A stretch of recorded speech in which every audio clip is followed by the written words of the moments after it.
So box feeding. Basically, the idea behind this is that you teach the dog to keep their head in a bowl or a box. I just use a garden planter. It just has to be a container that is big enough that the dog's head can go fully in it without them being to see around. So the first step of the process is we're going to put some food in the bottom of the bowl. So he sticks his head in there. And then once he is reliably doing that, then I'll wait until I'll just put a couple kibbles in there, and then I'm continuing to feed, so that the idea is he keeps his head in there and he trusts that I'm not going to take that food away. I'm just adding to it. So the longer he stays, the more he gets fed. Ready, pup?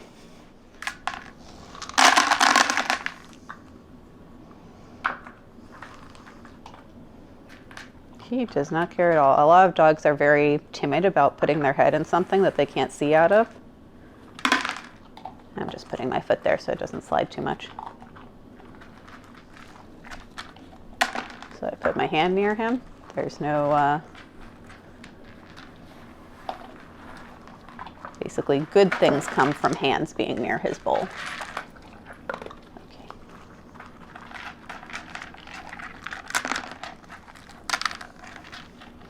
And any distraction you want to add, like touching him or a noise, you just kind of do the food simultaneously so that it becomes a predictor of reward. Gonna see if he'll just pop his head back in there. Yes.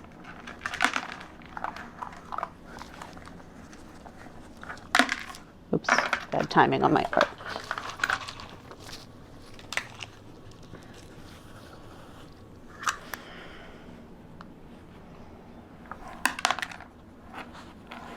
Yeah, he's actually progressing to phase 2 really fast. Usually at this stage. Oh, what a cutie.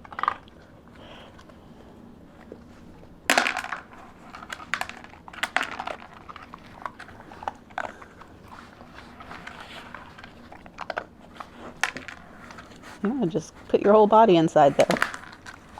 It's a good boy. You want to get in there?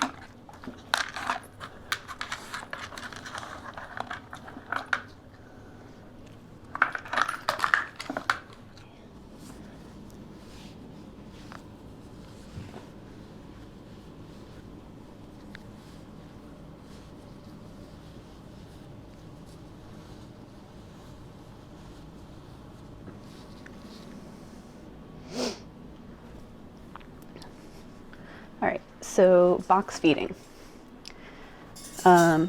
Basically, the idea behind this is that you teach the dog to keep their head in a bowl or a box. I just use a garden planter.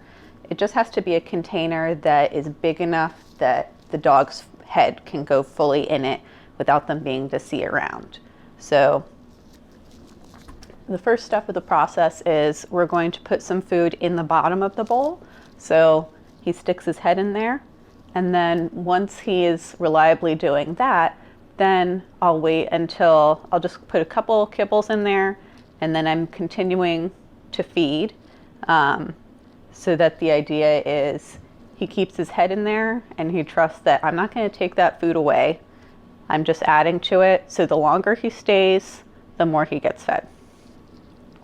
Ready, pup? I just kind of have him in an X pen here.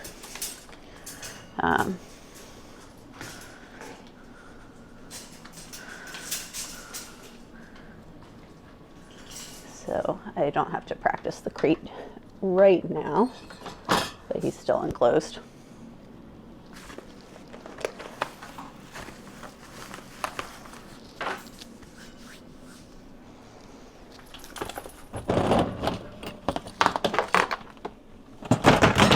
Oops. Okay.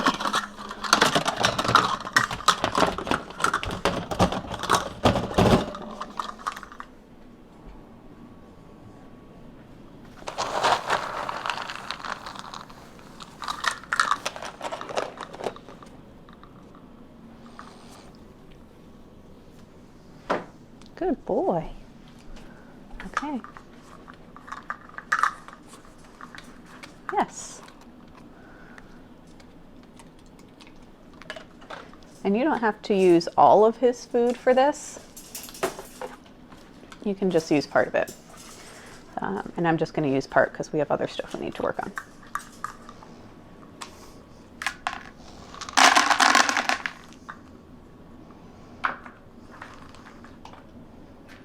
He does not care at all. A lot of dogs are very timid about putting their head in something that they can't see out of. I'm just putting my foot there so it doesn't slide too much.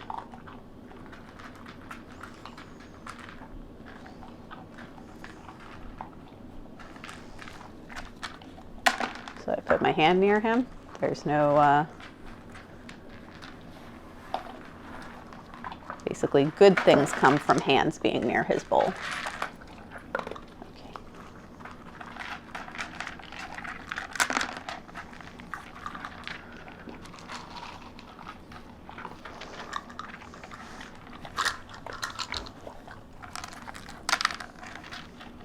And any distraction you want to add, like touching him or a noise, you just kind of do the food simultaneously so that it becomes a predictor of reward.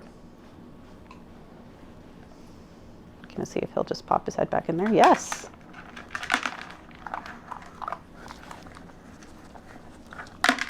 Oops, bad timing on my part.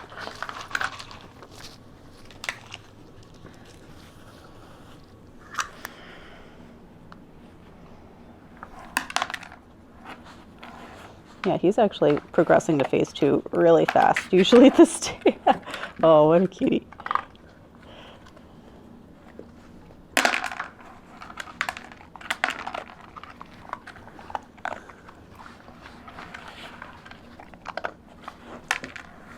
Yeah, just put your whole body inside there.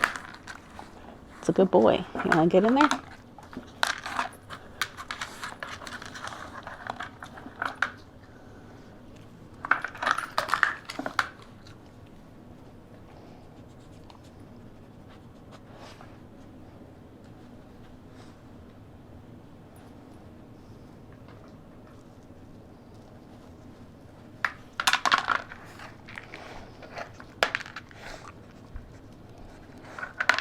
Oops.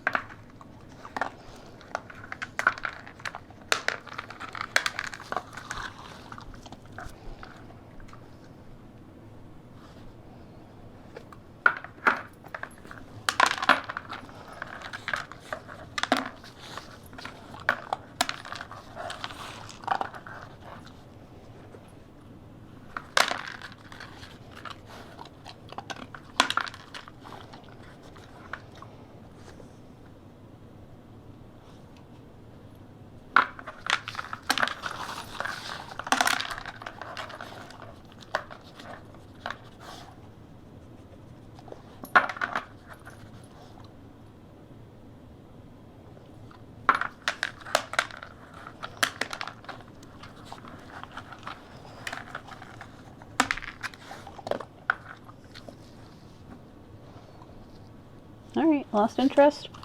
Kitchen's closed. We're gonna do something else, okay? I know, they grow to really like this thing. So another thing I wanted to show you, actually I'll make a new video clip. Just wanted to show you kind of what the end result you're looking for is. You can see Calvin's obsessed with this thing. Free. There's nothing in there.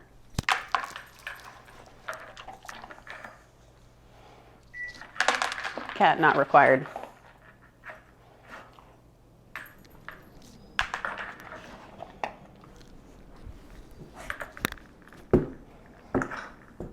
See, he goes harder into the box when there's a distraction.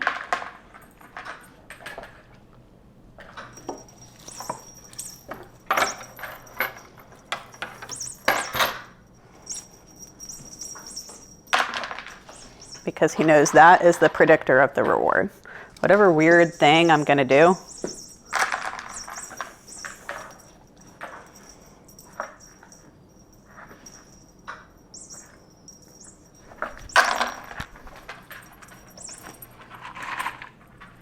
and then this is how I get him out. Yes! Good boy. Good job, puppy. Okay. So another thing I wanted to show you is teaching him a yes marker. So yesterday we discussed free. This one will be more for, hey, I know you peed there yesterday. It's irrelevant today. So a yes marker. Basically, this is going to be your reward word, similar to using a clicker, except I just use my voice because I'm not going to forget it. So essentially, we're just associating the word yes with a treat. Yes. And you'll notice the way I hold the kibble or the treat or whatever you have, I put it right in between my first two fingers and cover it with my thumb. So then it kind of makes a bowl. Oh, he's about to knock over the camera. It makes a bowl that the dog can put his face in. Yes. And so I'm rewarding the dog actually going to my hand. I'm not bringing it to him. I want him to make the choice to come to me. Yes. I thought you said this dog wasn't food motivated. Yes. So when you add a little element of motion, yes. A lot of times dogs that seem unfood motivated, they just want to chase something. So they actually do like food. It's just that they kind of want it to be more of a game. And he's a working dog, so he wants to work for his food. Okay, so every time you are working with the crate shouldn't always mean that you're going to leave him. Sometimes it can be kind of a game. So he doesn't know. Yes.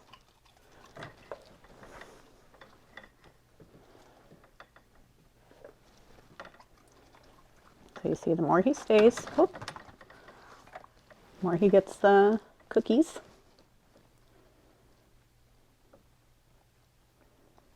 Just waiting. He knows how to sit in there.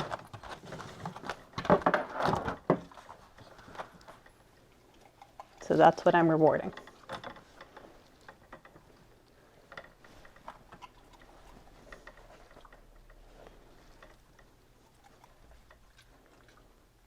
Free! Basically, he gets praise out here. It's fine, but he's getting really good treats in there. These are called Happy Howies. And it's like dog crack. Come here. So I lure him in there. That doesn't lie. Get in there. Good. Yeah, he gets them past me sometimes too.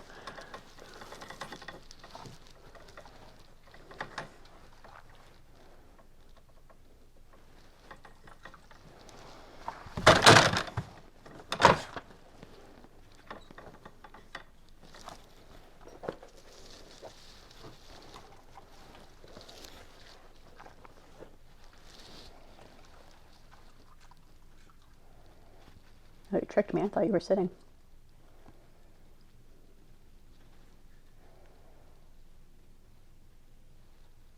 Free.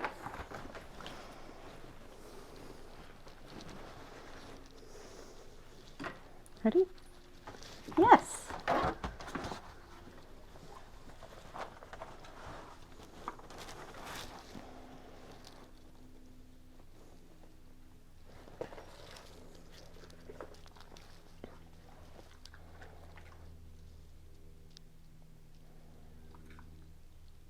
Free.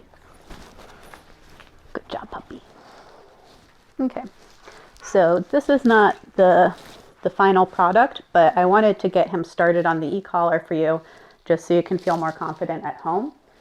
So now that Beans understands, yes, he knows that means come to me for some cookies.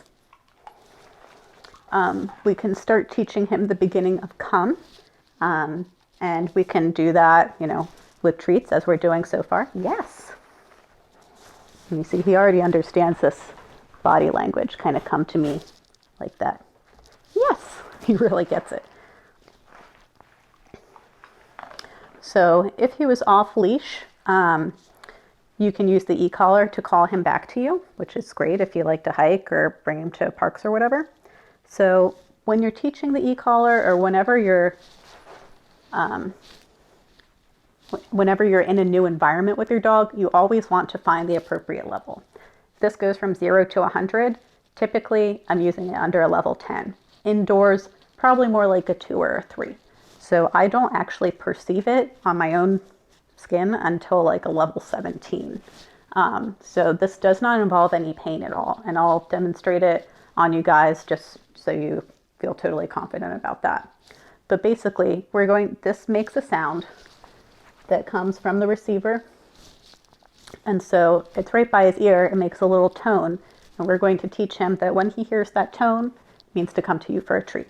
So essentially, it's just another sound that means the same thing as come. So this is at a 2 right now. We're going to find his level. The way you do that is by when you press the button, is there anything different about your dog? Do they twitch their ear? Do they maybe look in a different direction? Do they close their mouth? Little twitch or whatever? That would actually be a big reaction. So basically, we're just trying to see, does the dog perceive the sensation? So this is a level 2. I saw him close his mouth slightly. Let's try 3.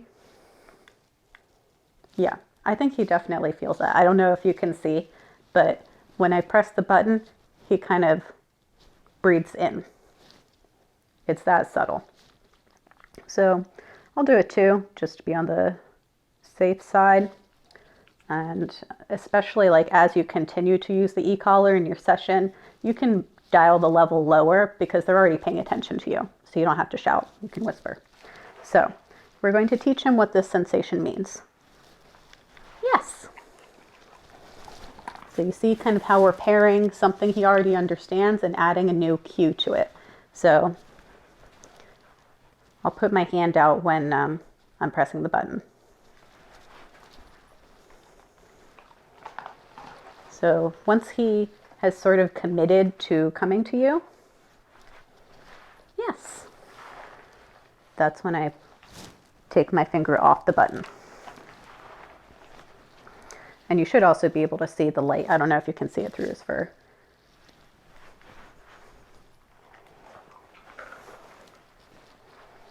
So let him get distracted for a second, see if he truly understands this or not.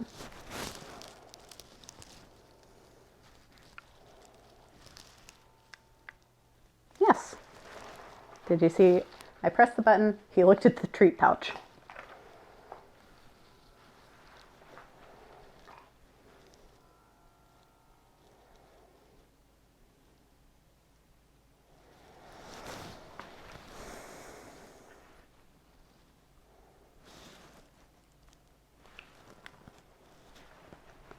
Yes. So he didn't quite respond immediately, so I gave him a little bump with the leash. And you saw that, how subtle that was, basically. Yes. So right now he doesn't quite understand it unless I have all these body cues, either pulling him towards me with the leash a little bit, backing up. But this is going to be kind of the process you do. E-collar, bring him to you, yes. So that was just with the electronic stim. Adding the audio component is exactly the same, it's just a different button. So I'll do it a very short distance at first because whenever I'm adding a new element, I want to make the other elements easier. So less distance. I don't know if you can hear that.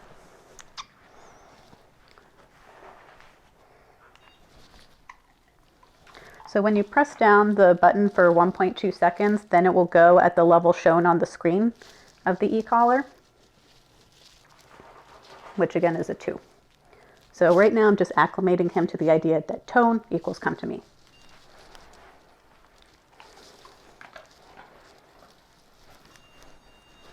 Yes.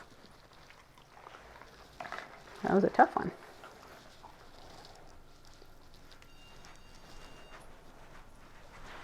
Yes. Maybe that's a little too much distance. We'll do more like 4 feet. Get a little piece of kibble on the ground. Yes. I didn't do anything there. I just liked that he sat in front of me. Yes. So you reward what you like and you get more of it. What you doing? What you doing, baby? Yes. So eventually when your dog is fully e-collar conditioned, you can ask for a behavior in a couple of different ways.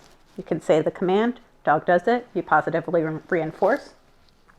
You can say the command, put the e-collar pressure on, and then the relief of the pressure is the reward. Same thing with the leash, just like we did with that. Pressure on, relief of pressure is the reward. And if you combine both of those, you get both the reliability and that happy attitude from the positive reinforcement. So that's why I do it in this manner. So pressure on. What is that? Yes. So you see he's eager for the treat, but the pressure of the e-collar or the leash ensures that it's not negotiable. You have to do the command, but you will be paid for it.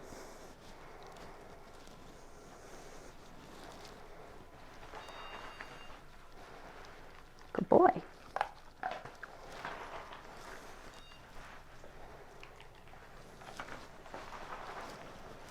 Yes. Found a distraction like this little puppy here. So see how alert he is, how tense he is in his body.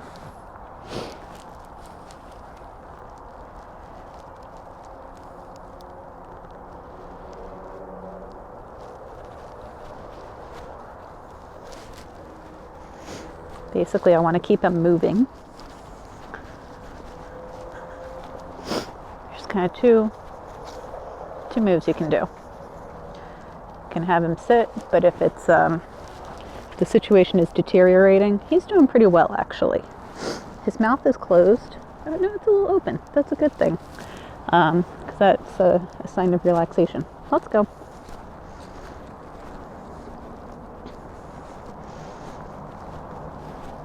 Keep him moving, keep him following you. And he's trying to trick me into lengthening up my leash. You should be the one deciding how long the leash is, not him.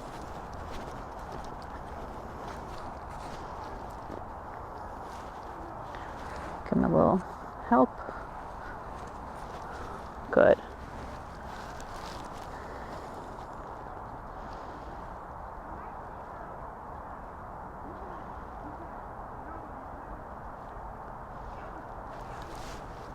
Let's go. Yeah, I don't like this interaction. I don't like this overly focusing, so I'm going to increase the distance. Try and keep them moving. No, no, no. And the owners are making like baby voices at us. But you know what? This kind of stuff happens. Let's go. I know, it's hard for him. And whenever you encounter a challenging situation, training may regress a little bit because you're increasing the level of distraction, level of difficulty. So you just go back to step one, have him sit, have him maintain the sit, and you can correct him with the leash if he gets distracted. And have him move when you move, stop when you stop. Let's go. Oh, yeah, it's not optional. See how much calmer he is? Oops. You got your ear stuck.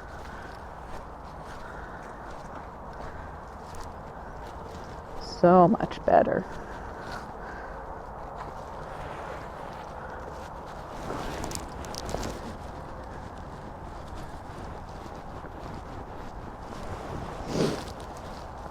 Let's go.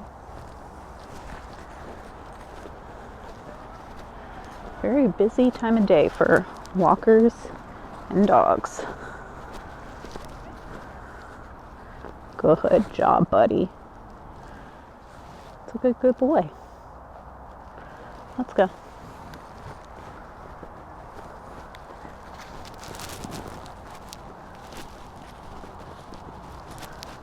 Oh, this is what I love to see.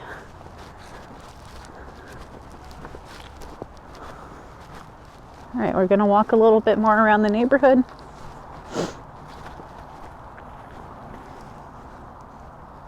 Good job, buddy.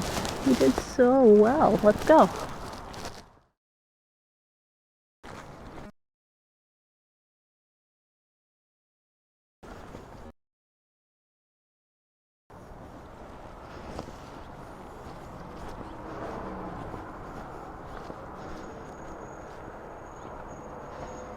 Oh. Let's go. Good. Let's go.